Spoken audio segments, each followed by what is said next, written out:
कामयाब रहे।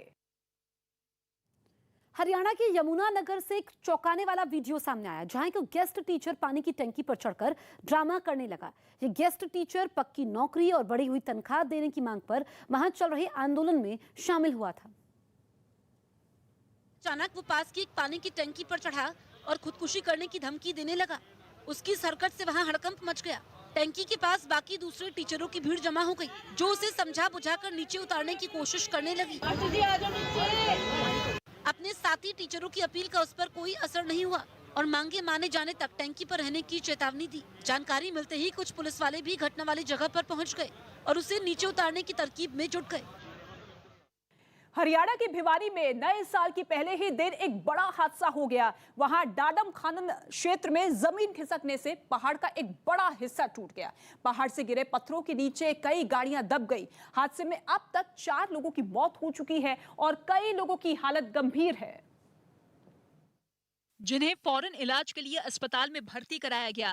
ये दर्दनाक हादसा उस वक्त हुआ जब बड़ी बड़ी मशीनों की मदद से वहां कई मजदूर पहाड़ काटने के काम में जुटे थे।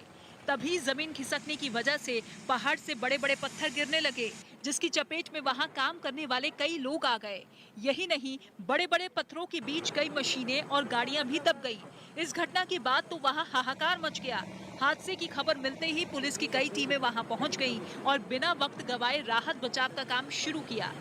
मलबे में दबे लोगों को निकालने के लिए पत्थरों को काटने का काम शुरू किया गया, ताकि वक्त रहते उन्हें बचाया जा सके।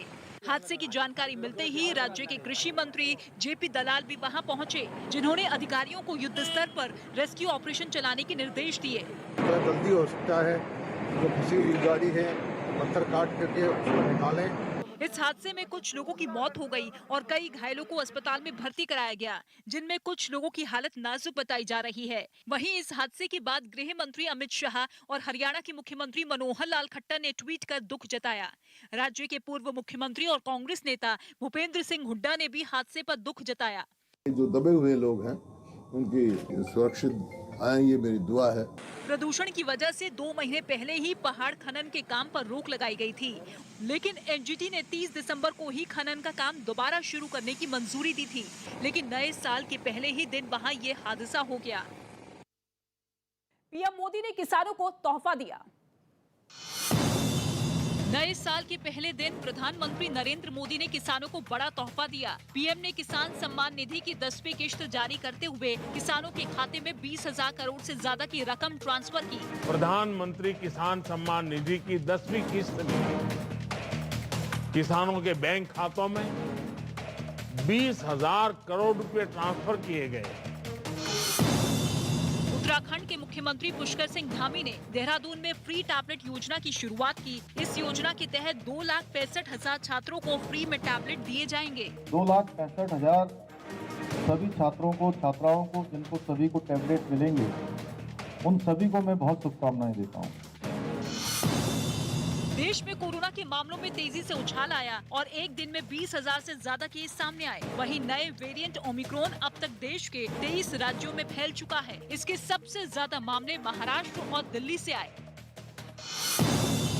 कोरोना के बढ़ते मामलों के बीच देश भर में 15 से 18 साल के बच्चों की वैक्सीनेशन का रजिस्ट्रेशन शुरू हो गया। इसके तहत वो सभी लोग जिनका जन्म 2007 या उससे पहले हुआ, वो रजिस्ट्रेशन कराने के बाद ही वैक्सीन लगवा सकते हैं।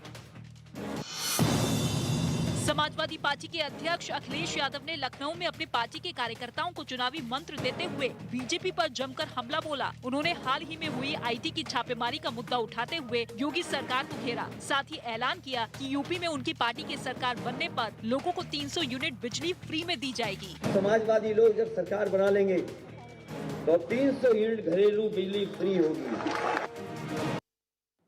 महाराष्ट्र के नासिक में कुएं में गिरे तेंदुए के एक बच्चे को सुरक्षित बाहर निकाल लिया गया है। वन विभाग के अधिकारियों ने यह बताया है कि तेंदुए का बच्चा रात में शिकार की तलाश में कुएं में गिर गया था, जिसका पता चलते ही उसे बचाने के लिए फौरन रेस्क्यू ऑपरेशन चलाया गया। सबसे पहले वन विभाग के अधिकारियों ने रस्सी से बांधकर कुएं में एक चारपाई उतारी, जिस पर तेंदुए का बच्चा बैठ गया। इसके बाद रेस्क्यू टीम ने कुएं में एक पिंजरा उतारा, लेकिन चारपाई और पिंजरे के बीच की दूरी ज्यादा होने की वजह से तेंदुए का बच्चा उसमें नहीं गया। इसके बाद चारपाई को नजदीक ले जाया गया और जैसे ही चारपाई पिंजरे के पास पहुंची, उस पर बैठा तेंदुए का बच्चा बड़े आराम से पिंजरे में दाखिल हो गया। खटिया पानी में डाल के उसको बैठने के लिए जगह उपलब्ध कर दी। पूरे तैयारी के साथ उस बेबट को केज पानी के अंदर छोड़ के उससे बाहर निकाला। पिंजरे के अंदर पहुंचते ही तेंदुए के बच्चे को तुरंत कुएं से बाहर निकाल लिया गया और फिर वन विभाग की टीम उसे गाड़ी में डालकर वहां से ले गई।